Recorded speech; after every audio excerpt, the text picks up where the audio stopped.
Hello everyone, welcome back. Hope you are doing good. இன்னைக்கு நாம இந்த வீடியோல என்ன பார்க்க போறோம்னா very useful patterns for daily conversations பார்க்க போறோம். அதாவது நாம daily conversationsக்கு யூஸ் ஆகுற மாதிரி நாம 4 patterns பார்க்க போறோம். இந்த நாலுமே நம்ம ஸ்போக்கன் இங்கிலீஷ்க்கு ரொம்ப யூஸ்ஃபுல்லா இருக்குங்க. ஸோ இந்த வீடியோவை ஸ்கிப் பண்ணாம லாஸ்ட் வரைக்கும் பாருங்க. இப்போ வாங்க நாம ஃபர்ஸ்ட் பேட்டர்ன் என்னன்னு பார்க்கலாம். ஃபர்ஸ்ட் பேட்டர்ன் என்னன்னா இமேஜின் தட்.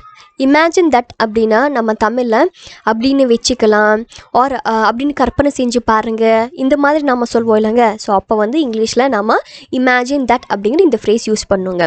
அண்ட் இந்த இமேஜின் தட்டை நம்ம எந்த டைமில் யூஸ் பண்ணணும் அப்படின்னா இப்போது ஒருத்தர் வந்து அந்த பொசிஷனில் இல்லை, ஆனால் அந்த பொசிஷனில் இருந்தால் நீங்கள் என்ன பண்ணுவீங்க அப்படின்னு நம்ம கேட்போம் இல்லைங்க.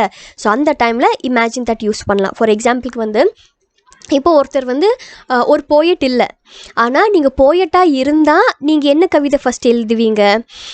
இப்போ வந்து நீங்கள் ஒரு ஆக்டர் இல்லை, ஆனால் நீங்கள் ஆக்டராக இருந்தால் நீங்கள் யார் கூட நடிப்பீங்க? இந்த மாதிரி நம்ம மற்றவங்கிட்ட கேட்கும்போது இந்த இமேஜின் தட்டை நம்ம யூஸ் பண்ணுங்க.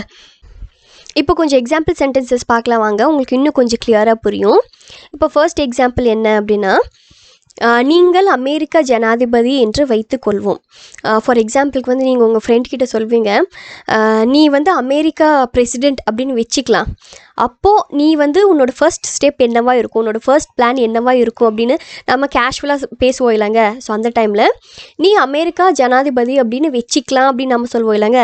ஸோ அதை வந்து நம்ம இங்கிலீஷில் எப்படி சொல்லலாம் அப்படின்னா, imagine that you are the president of America.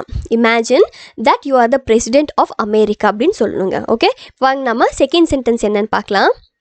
இப்போ இந்த சென்டென்ஸை பாருங்கள். நீங்கள் கனடாவில் இருக்கிறீர்கள் என்று கற்பனை செய்து பாருங்கள். ஃபார் எக்ஸாம்பிளுக்கு வந்து நீங்கள் உங்கள் ஃப்ரெண்டுக்கிட்ட இந்த மாதிரி நீ வந்து கனடாவில் இருக்கிற மாதிரி கற்பனை செஞ்சுக்கோ, அப்போது உன்னோட லைஃப் ஸ்டைல் எப்படி இருக்கும், நீ என்னென்ன பண்ணுவ, அந்த மாதிரி நம்ம பேசும்போது நீ கனடாவில் இருக்கிற மாதிரி கற்பனை பண்ணிக்கோ அப்படின்னு நம்ம சொல்லுவோம் இல்லைங்க. ஸோ அதை வந்து நம்ம எப்படி இங்கிலீஷில் சொல்லலாம் அப்படின்னா, imagine that you R in Canada. Imagine that you R in Canada அப்படின்னு சொல்லணுங்க. ஓகே, இப்போ வாங்க நம்ம லாஸ்ட் எக்ஸாம்பிள் சென்டென்ஸ் என்னன்னு பார்க்கலாம். நீங்கள் கூகுள் நிறுவனத்தின் சிஇஓ என்று வைத்துக்கொள்வோம். ஃபார் எக்ஸாம்பிளுக்கு நீங்கள் வந்து ஏதாவது ஒரு ஐடி கம்பெனியில் ஒர்க் பண்ணிகிட்ருப்பீங்க, உங்களுக்கு ஒரு சான்ஸ் கிடைக்கிது உங்களோட சிஇஓவை இன்டர்வியூ பண்ண. அப்போது நீங்கள் அவர்கிட்ட ஒரு கொஷின் கேட்பீங்க, நீங்கள் வந்து கூகுளோட சிஇஓவாக இருந்தால் நீங்கள் வந்து இந்த 2022க்கு நீங்கள் என்ன டெக்னாலஜி இன்ட்ரடியூஸ் பண்ணுவீங்க அப்படின்னு நீங்கள் வந்து அவர்கிட்ட கொஷின் கேட்பீங்க. ஸோ இந்த மாதிரி டைமில் நீங்கள் வந்து கூகுளோட சிஇஓ அப்படின்னு வச்சுக்கலாம் அப்படின்னு நம்ம சொல்லுவோம் இல்லைங்க. ஸோ இதை வந்து நம்ம இங்கிலீஷில் எப்படி சொல்லலாம் அப்படின்னா, imagine that you are the CEO of Google. Imagine that you are the CEO of Google அப்படின்னு சொல்லணுங்க. ஓகே, ஸோ நம்ம பார்த்த ஃபர்ஸ்ட் பேட்டர்ன் என்ன, இமேஜின் தட் அப்படிங்கிறது தான். ஓகே, இப்போ கிளியர்னு நினைக்கிறேன். இப்போ வாங்க நம்ம செகண்ட் பேட்டர்ன் என்னன்னு பார்க்கலாம். செகண்ட் பேட்டர்ன் என்னன்னா நோ டவுட். நோ டவுட் அப்படின்னா நம்ம தமிழில் என்பதில் சந்தேகம் இல்லை அப்படின்னு நம்ம சொல்லுவோம் இல்லைங்க. ஃபார் எக்ஸாம்பிளுக்கு வந்து நீ எக்ஸாமில் பாஸ் ஆகிடுவேன் அப்படிங்கிறதுல எனக்கு சந்தேகமே இல்லை, இப்போ பஸ்ஸு வந்துடும் அப்படிங்கிறதுல எனக்கு சந்தேகமே இல்லை, நீ வந்து சென்டம் வாங்கிடுவேன் அப்படிங்கிறதுக்கு எனக்கு சந்தேகமே இல்லை அப்படின்னு நம்ம சொல்லுவோம் இல்லைங்க. அந்த சந்தேகமே இல்லை அப்படிங்கிறதுக்கு தான் நம்ம இங்கிலீஷில் நோ டவுட் அப்படிங்கிற இந்த ஃப்ரேஸ் நம்ம யூஸ் பண்ணுவோங்க. ஓகே, இப்போ வாங்க நம்ம ஃபர்ஸ்ட் எக்ஸாம்பிள் சென்டென்ஸ் என்னன்னு பார்க்கலாம். ஃபர்ஸ்ட் ஒன்று பாருங்கள், அவர் ஒரு நல்ல ஆசிரியர் என்பதில் சந்தேகம் இல்லை. அவர் ஒரு நல்ல ஆசிரியர் அப்படிங்கிறதுல எனக்கு சந்தேகமே இல்லை அப்படின்னு நம்ம சொல்லுவோம் இல்லைங்க. ஸோ இதை வந்து நம்ம இங்கிலீஷில் எப்படி சொல்லலாம் அப்படின்னா, no doubt he is a good teacher. No doubt he is a good teacher அப்படின்னு சொல்லணுங்க. ஓகே, இப்போ வாங்க நம்ம செகண்ட் எக்ஸாம்பிள் சென்டென்ஸ் என்னன்னு பார்க்கலாம். செகண்ட் ஒன் பாருங்கள், இந்த மொபைல் ஃபோன் நன்றாக இருக்கும் என்பதில் சந்தேகம் இல்லை. ஃபார் எக்ஸாம்பிளுக்கு வந்து உங்கள் ஃப்ரெண்டு உங்ககிட்ட புது ஒரு ஐஃபோன் வந்திருக்கு, இந்த ஐஃபோன் நான் வாங்கலான்ட்டு இருக்கேன், இது நல்லா இருக்குமா என்ன அப்படின்னு உங்ககிட்ட ஏதாவது ஒரு சஜஷன் கேட்டால், அப்போ நீங்கள் வந்து இந்த ஃபோன் நல்லா இருக்குது, இது வந்து நல்லா இருக்குது அப்படிங்கிறதுல சந்தேகமே இல்லை அப்படின்னு நீங்கள் சொல்வீங்கல்ல. ஸோ அந்த டைமில் நம்ம வந்து இங்கிலீஷில் எப்படி சொல்லலாம் அப்படின்னா, no doubt this mobile phone is nice. No doubt this mobile phone is nice அப்படின்னு சொல்லலாங்க. ஓகே, நம்ம பார்த்த செகண்ட் பேட்டர்ன் என்ன, நோ டவுட். நோ டவுட் அப்படின்னு என்னென்னா என்பது சந்தேகம் இல்லை அப்படிங்கிறது தான். Okay, so let's move on to the third pattern. Third pattern என்னன்னா, it's high time. It's high time அப்படின்னு என்னென்னா நம்ம தமிழில் இது சரியான நேரம் அப்படின்னு நம்ம சொல்லுவோம் இல்லைங்க. ஃபார் எக்ஸாம்பிளுக்கு வந்து ஒரு விஷயத்தை செய்ய இதுதான் கரெக்டான நேரம் அப்படின்னு நம்ம சொல்லுவோம் இல்லைங்க. அதுதான் இட்ஸ் ஹை டைம். இப்போது நம்ம வந்து லீவ் எடுக்க இதுதான் சரியான நேரம், நம்ம டூர் போக இதுதான் சரியான நேரம் அப்படின்னு நம்ம சொல்லுவோம் இல்லைங்க. ஸோ அப்போல்லாம் நீங்கள் வந்து இந்த இட்ஸ் ஹை டைம் அப்படின்னு நம்ம சொல்லலாங்க. ஓகே, இப்போ வாங்க நம்ம எக்ஸாம்பிள் சென்டென்சஸ் பார்க்கலாம். இப்போ ஃபர்ஸ்ட் ஒன் பாருங்கள். நீங்கள் உண்மையை சொல்ல வேண்டிய நேரம் இது, அப்படி இல்லாட்டி உண்மையை சொல்ல இதுவே சரியான நேரம்.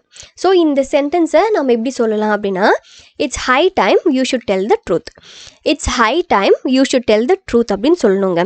இங்கே இட்ஸ் ஹை டைம் அப்படின்னு என்னென்னா நீங்கள் வந்து இதுதான் சரியான நேரம் அப்படிங்கிற அர்த்தம். ஓகே, இப்போ வாங்க நம்ம செகண்ட் எக்ஸாம்பிள் என்னன்னு பார்க்கலாம். செகண்ட் ஒன் பாருங்கள். வியாபாரத்தில் முதலீடு செய்ய இதுவே சரியான நேரம்.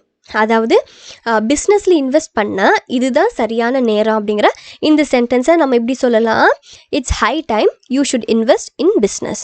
It's high time you should invest in business அப்படின்னு சொல்லணுங்க. ஓகே, ஸோ நம்ம பார்த்த தேர்ட் ஒன் என்ன, தேர்ட் பேட்டர்ன் என்ன, it's high time. It's high time அப்படின்னு என்ன, இதுதான் சரியான நேரம் அப்படிங்கிற அர்த்தம். ஓகே, இப்போ வாங்க நம்ம ஃபோர்த் ஒன் என்னன்னு பார்க்கலாம். ஃபோர்த் பேட்டர்ன் நம்ம பார்க்க போகிற ஃபோர்த் அண்ட் லாஸ்ட் பேட்டர்ன் என்ன அப்படின்னா, nobody expected that. Nobody expected that அப்படின்னு என்னென்னா, நம்ம தமிழில் யாரும் அதை எதிர்பார்க்கல அப்படின்னு நம்ம சொல்லுவோம் இல்லைங்க. ஃபார் எக்ஸாம்பிளுக்கு வந்து அவள் வருவான்னு யாருமே எதிர்பார்க்கல, அந்த விஷயம் நடக்கும்னு யாருமே எதிர்பார்க்கல, இந்த மாதிரி யாருமே அதை எதிர்பார்க்கல அப்படின்னு நம்ம சொல்லுவோம் இல்லைங்க. ஸோ அப்போ வந்து நோபடி எக்ஸ்பெக்டட் தட் அப்படிங்கிறது நம்ம யூஸ் பண்ணலாங்க. இப்போ வாங்க நம்ம எக்ஸாம்பிள் சென்டென்சஸ் பார்க்கலாம். ஃபர்ஸ்ட் ஒன் பாருங்கள். ரியாவால் இதை செய்ய முடியும் என்று யாரும் எதிர்பார்க்கவில்லை. ரியாவால் இதை செய்ய முடியும் அப்படின்னு நாங்கள் யாருமே எதிர்பார்க்கல அப்படிங்கிற இந்த சென்டென்ஸை நம்ம எப்படி இங்கிலீஷில் சொல்லலாம், nobody expected that Riya could do so. Nobody expected that Riya could do so அப்படின்னு நம்ம சொல்லலாங்க. ஓகே, இப்போ வாங்க நம்ம செகண்ட் எக்ஸாம்பிள் சென்டென்ஸ் என்னன்னு பார்க்கலாம். செகண்ட் ஒன் பாருங்கள். அவள் வருவாள் என்று யாரும் எதிர்பார்க்கவில்லை. அவள் வருவான்னு நாங்கள் யாருமே எதிர்பார்க்கல அப்படின்னு நம்ம சொல்லுவோம் இல்லைங்க. ஸோ அப்போ வந்து nobody expected that she would come. Nobody expected that she would come அப்படின்னு சொல்லணுங்க. ஓகே, அண்ட் இன்றைக்கி வந்து நம்ம பார்த்த அந்த 4 பேட்டர்ன்ஸ் என்ன அப்படின்னா, imagine that, no doubt, it's high time and last நம்ம என்ன பார்த்தோம், நோபடி எக்ஸ்பெக்டட் தட் பார்த்தோங்க. இந்த 4மே நான் தந்திருக்கிறது வெறும் பேட்டர்ன் மட்டும்தான். இந்த பேட்டர்ன் யூஸ் பண்ணி நீங்கள் வந்து நம்பர் ஆஃப் சென்டென்சஸ் நீங்களே ஓனாக ஃப்ரேம் பண்ணி பேசிக்கலாங்க. Okay, so please make use of these 4 patterns and that is all for today. See you with another useful video. Until then, thank you. Happy learning.